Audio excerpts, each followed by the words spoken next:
Hello, everybody, and welcome to a brand spanking new episode of MovieKombat. This is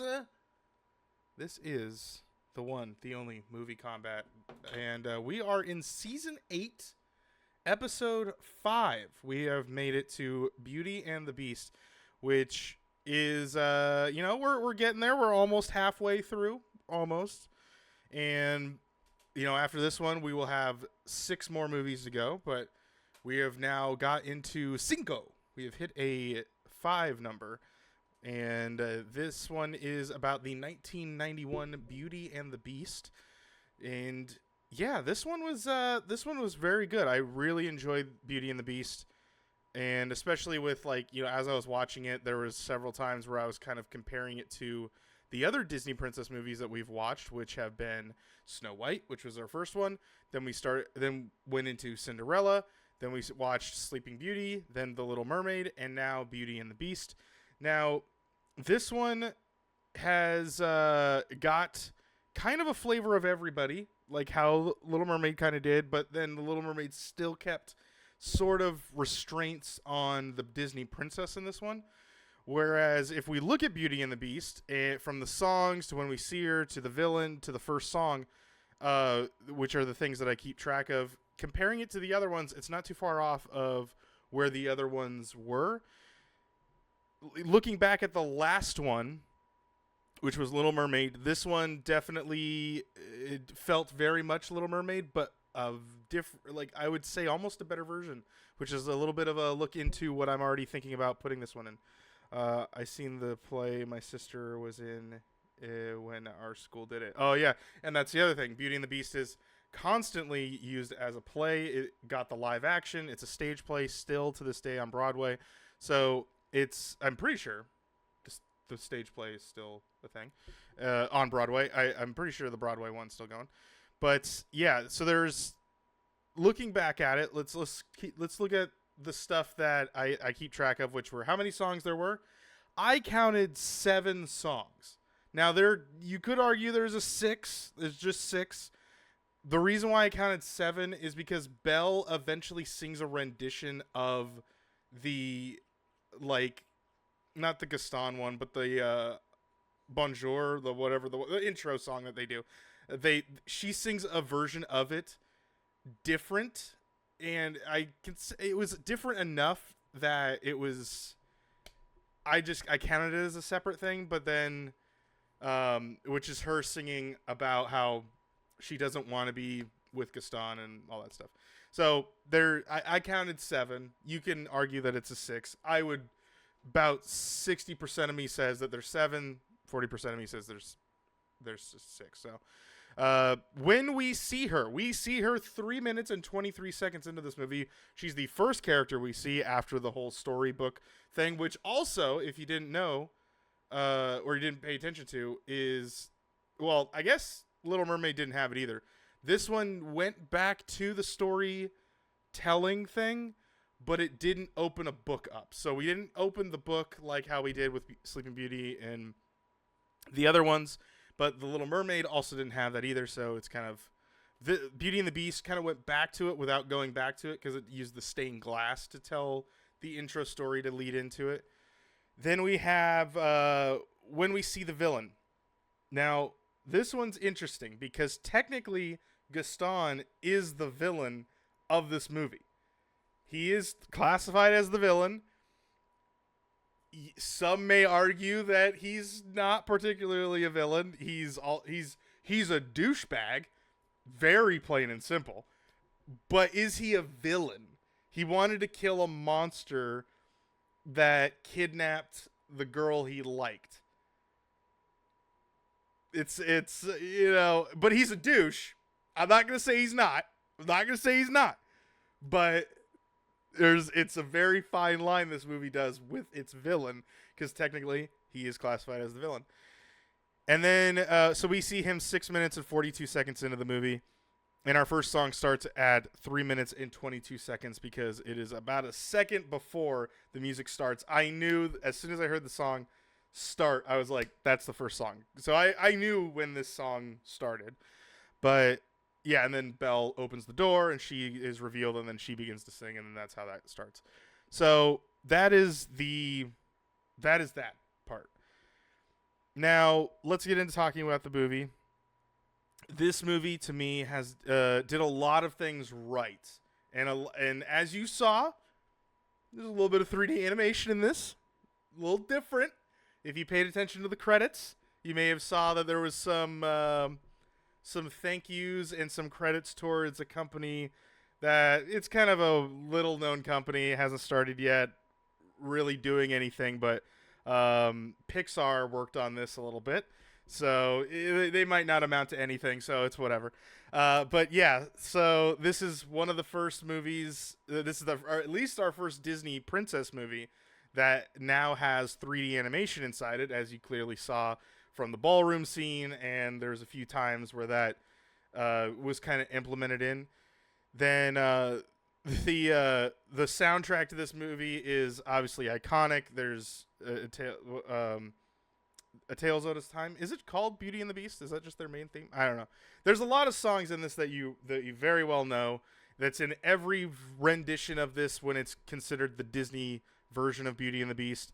If you watch the stage play, they have the intro song of the Bonjour, Bonjour, Bonjour, Bonjour. Like they have that one. They have the Beauty and the Beast, The Tales of the Oldest Time, and there's the even the Gaston song that no one, I don't know. I can't even think of like a line from that version. As I'm saying, like, oh, everyone knows it. Everyone knows the song. They don't know the lines, maybe, but you know the song. So there's a lot of songs that are in this movie that are very iconic. Disney uses to today. It's even in the live action version of the movie. So with obviously the live action version does have a few different ones, but this one is its own thing as well. Yeah, it's a very, very well played movie from beginning to end. But this one also, to me, is as musical as it can be. This is Disney doing a stage show in an animation, which a lot of people can consider like, oh, well, you could say that about every one of them. Well, it's like, yes and no. This you can see as a stage play. Like there's a lot of movement and even the animation, the things that Belle will do, or the things that Beast does, or the things that Gaston does, or the many other side characters. The fact that there's songs that incorporate people that are not just the main characters. They're incorporating the townsfolk. They're incorporating the dishes and stuff like that. You're including no-line side characters that are in the environment. It's very like Broadway, and which is, if you like that kind of thing, it's a fantastic movie for a lot of people. Whoever played the clock in the play I saw absolutely killed the role. See, there you go. See, you always have Codsworth is killing the movie. I've seen a Disney actually does a stage version, or did a stage version of Beauty and the Beast, and actually I don't think it happens anymore, but there was a time where one of the, I think it was either Codsworth or Mrs. Potts or one of the characters, they fell over, but they couldn't get up because they're just like holding this costume together. It's kind of funny, but you kind of feel sad for them because they're just like laying there, and you're like, roll them out because he can't stand up. So yeah, I mean, this movie does a lot of things right, and a lot of things that I criticized the other movies about, where you had our main princess, right? She's our main character. She's our hero. She's the reason why we're watching the movie. So how do you get her from point A to point B? She moves the plot along. That she's our anchor character, moves the plot from here to here to here to here. We have scene changes, a lot of them really, but I think that also incorporated with Pixar, that the 3D animation stuff definitely helped in some regards, because animating something that is changing scenes, you got to draw that background. You got to draw a different background, and then you got to draw a different background. You probably also noticed the pans, the pane glass stuff. I think they used that for this movie as well, or they were slowly phasing it out because I think they used it in one shot and then they didn't ever use it again. So it's up to you how you look at it. I don't really know when they got rid of the animated like big photo thing that had the panes of glass and stuff. But yeah, so that was shown, whether they 3D-ified it or they used it. That was noticeable in this. And yeah, I mean, I think that this movie did a great job checking the boxes. They gave us a main character, enjoyed it. They had a villain that was actually kind of something that you could have that debate of like, is he that bad of a guy? He's an asshole, don't get me wrong, but he's willing to kill a beast.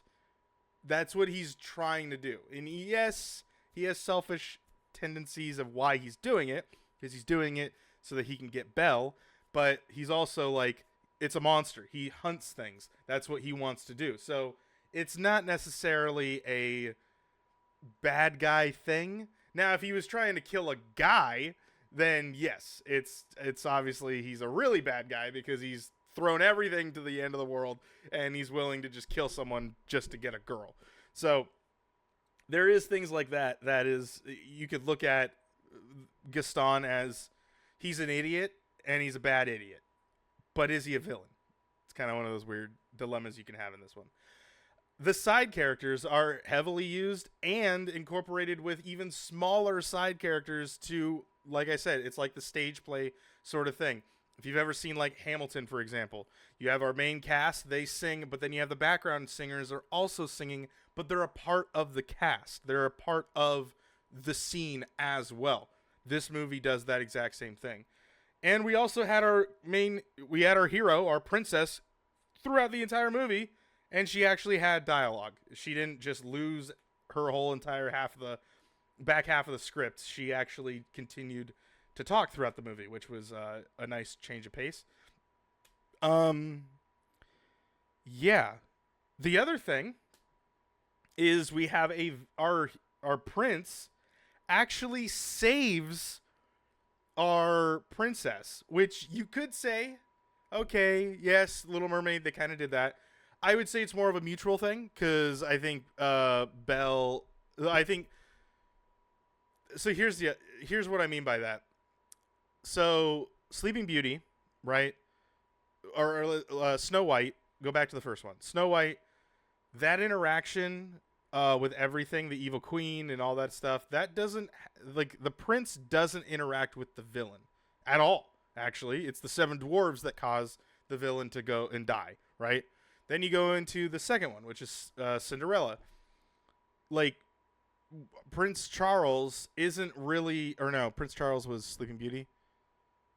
Prince Charming is, I think, Cinderella. Whatever. That prince doesn't really do anything. He just like falls in love with her, and they eventually get together after one night, and that they live happily ever after. We assume that they had a great and fantastic night, and they may have had a little bit more timing in between there, and there was some joyous times. But, you know, that kind of just comes and goes. The story's about Cinderella and what she's dealing with. And then you go into Sleeping Beauty. Her whole thing, she, like, deals with Maleficent, is hypnotized, pricks her finger, and then she goes into a sleep trance. Eventually, is it Prince Eric? No, Eric's in Little Mermaid. I think this one's Prince Charles.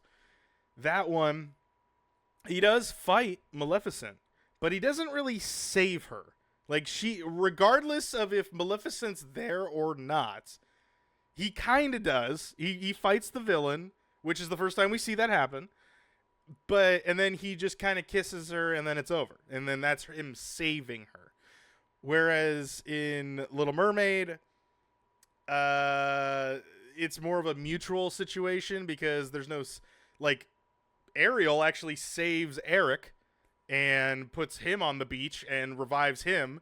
and then they fight Ursula at the very end of the movie. So in this one, you have kind of a different dynamic. You have Belle goes off into the woods. She's lost. She gets attacked by wolves. Beast shows up, saves her, and that's the domino effect of how she eventually likes him and sees that he's not that bad of a person. So you have this, like, he saves her, and then there's also the villain and prince battle that happens at the towards the end of the movie, with Beast versus the Gaston. There you go. And so that whole fight happens, which is okay. That fight happens or whatever. It was kind of a fluke situation because, like, Gaston stabs, which also, this is another thing. There's a lot of violence in this movie. Blood was even shown in this movie, which you don't see very often in Disney movies. They try not to do that. There's a lot of rules they broke in this movie about this where I was kind of shocked. I won't go too far into how Disney makes a lot of their rules and specifics to making Disney animated movies, especially princess movies. If you want to look them up, go look them up. There's rules that they do. This movie breaks a lot of those. So there is a lot of violence, which could be kind of scary for some little ones. But to me, I feel like it added a lot more to Disney was willing. There we go. I don't know why I wanted to add an R in there. Willing to take some risks to make this movie. And I think it did a really good job. I think there's an arc for Beast. I think there's an arc for Belle. Obviously you have Gaston, who doesn't really have an arc because he's just an idiot the whole time. So there's that. You gave the dishes and all of the objects backstory and life to them, and it's just a really good movie. I really enjoyed it, comparing it to the other movies that we've seen so far. I think this did things that that I wanted to see more of in the last 4 movies. This movie went, okay, we've done all that, let's hit all those marks, but then let's add a little bit more meat to the bone of this movie, and they did a great job doing that. Animation looks beautiful. It's obviously, I'm assuming the 4K version of this is on Disney Plus, so it looks great, holds up, and that's what we're gonna see from now on. Now we're gonna get into a thing where, like, these movies are gonna hold some weight to them being a little bit up-resed and stuff, because they were only made, 1991, so 34 years ago. So yeah, it's a little bit easier to upscale these ones when the negatives for these probably exist they probably own a few of these. So anyway, let's take a look into the IMDb corner, shall we, where we take a look at some fun stuff about the movie. And we will start with my favorite thing, taglines. Taglines are little blurbages that will try and sell you the movie on a movie poster. So you're walking into the what do you call it? Movie theater, the place where they play movies. They have movie posters there, and there they will actually have little blurbages on the posters that will try and sell you the movie. So there is one that is, I'm assuming, the original one, and then there are 2 that were the IMAX official version and the 3D re-release. So the first one here is the official one, which is the most beautiful love story ever told.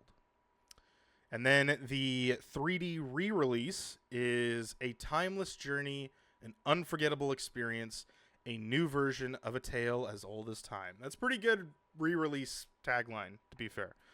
And then the last one here is the most beautiful love story ever told, as it has never been seen before. And that was the official IMAX release, which I guess, IMAX was kind of a gimmicky thing for a while. It still kind of is, but it's very well accepted to go and see a movie in IMAX. Okay, let's take a look at some trivia, shall we? All songs were the last.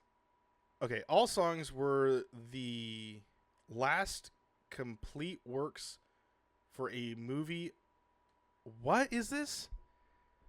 All songs were the last complete works for a movie. Okay. Okay. Reading that slower is it just how that's phrased is terrible. Okay. By Academy Award winner Howard Ashman. Okay, which we have seen. Howard Ashman worked on Little Mermaid. Ashman died 8 months prior, so before the release of this movie, Ashman died.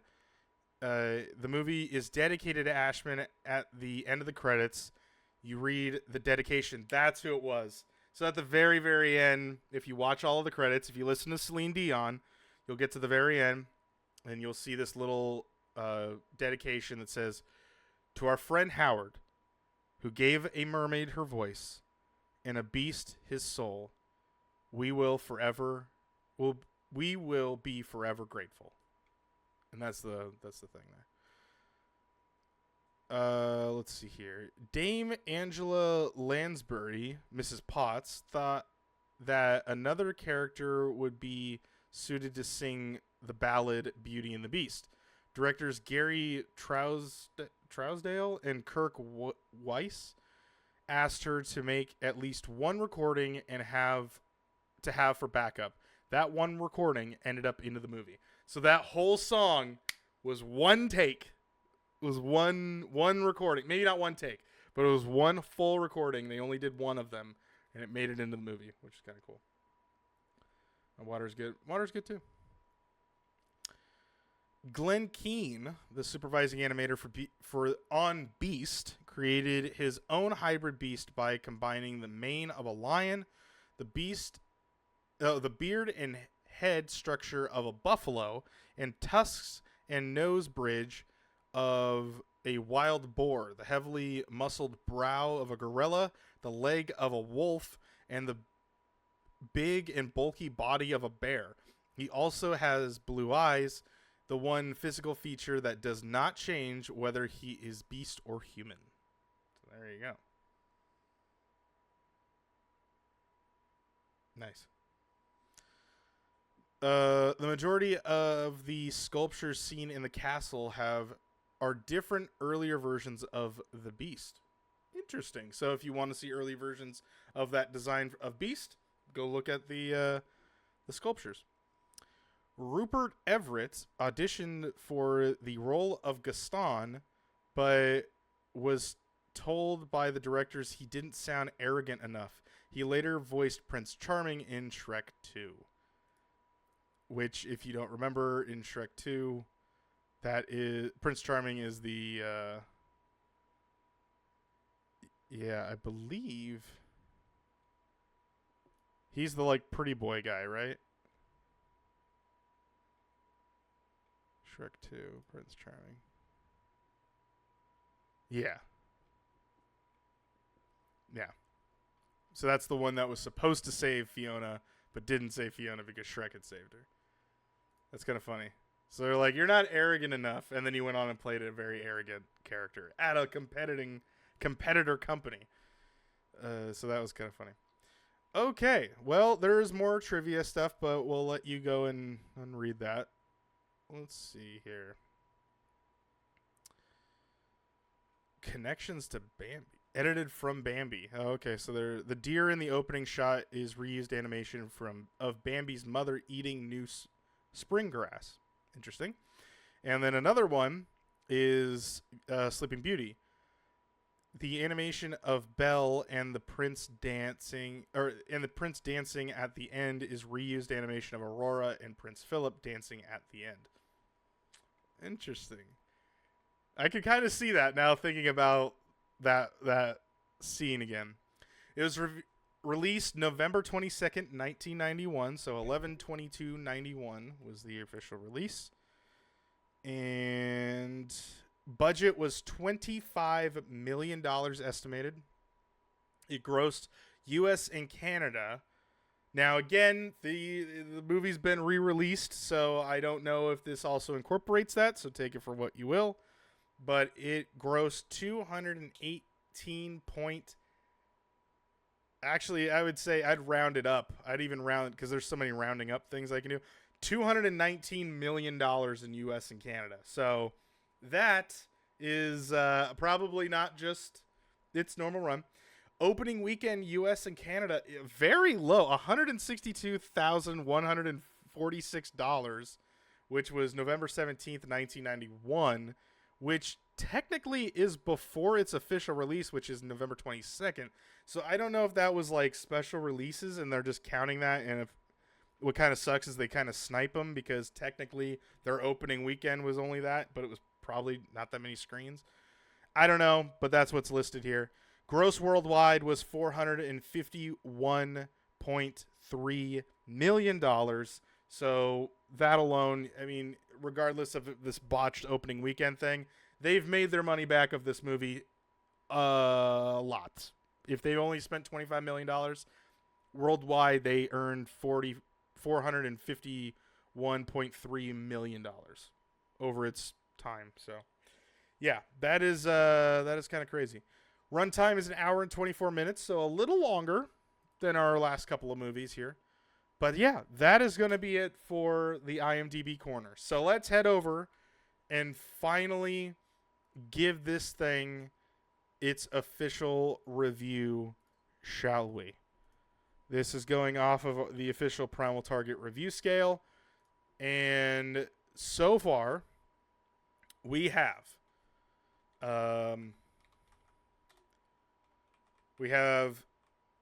Snow White. I gave a 7. You guys gave an 8.3.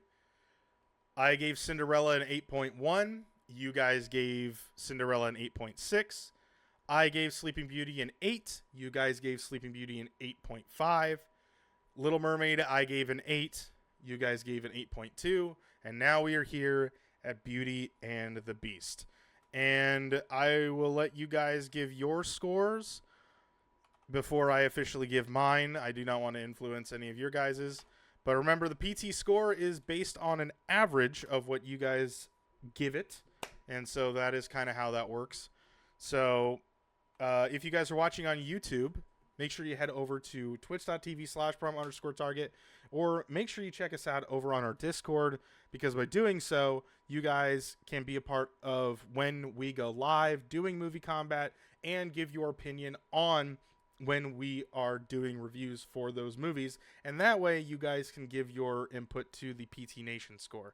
If you are on YouTube, please put your vote or your rating in the comment section below. It will not affect this one, but it's just good to know like where we kind of stand on that kind of situation. So anyway, way I'm seeing it, okay, we got a 9 and a 9.6. So let's take a look. So we got, based on that, that is 9 plus 9 point, whoops. So 9 plus 9.6 divided by 2 is 9.3 out of 10 is the official PT Nation score.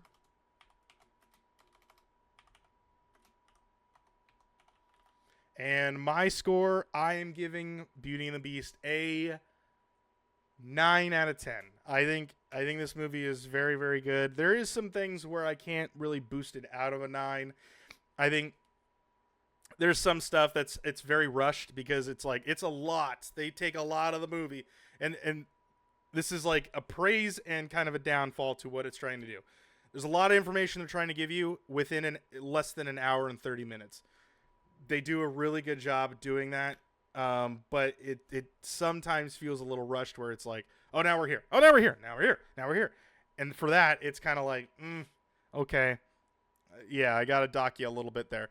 But overall, if you love plays and someone's like, hey, I love musicals, this is as musical as Disney. This is as cookie cutter musical as Disney animation kind of gets. Is like, it hits all those marks. It does everything it needs to do. It's been transitioned to Broadway several times. People use this at school plays all the time.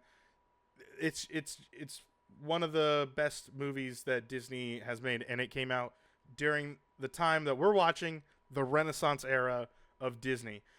We're about to hit a huge stride because in our next episode, in episode 6, we are watching Aladdin. And then after that, we have Pocahontas, then Mulan, then The Princess and the Frog, Tangled, Brave, Moana, and Raya and the Last Dragon is our most recent princess. So Aladdin is I think our last one that we actually have a main. Yeah. So Aladdin is the only one that does not have the princess in the title in some way, shape, or form, not associated to it in any way, shape. So this is, actually, I think it's the only one that doesn't do that. So, or Tangled, kind of, but that's Rapunzel, so it's like you can't do it. So yes, Aladdin is the next one. That is the one we will be watching next. So if you want to watch that, make sure you watch it. We're going to try and record this one very soon. For you watching on YouTube, you guys will get this in its normal speed of how they're doing it. We're recording all these at one time, and then we're going to upload them so that they're consistently coming out for you guys over there on YouTube. So, but make sure you check out us on twitch.tv/prime_target to make sure you guys are in the know of what season 9 or beyond is going to be. So we'll see you then. That's it for this one. We'll see you guys in the next episode. Go watch Aladdin. Good night, everybody.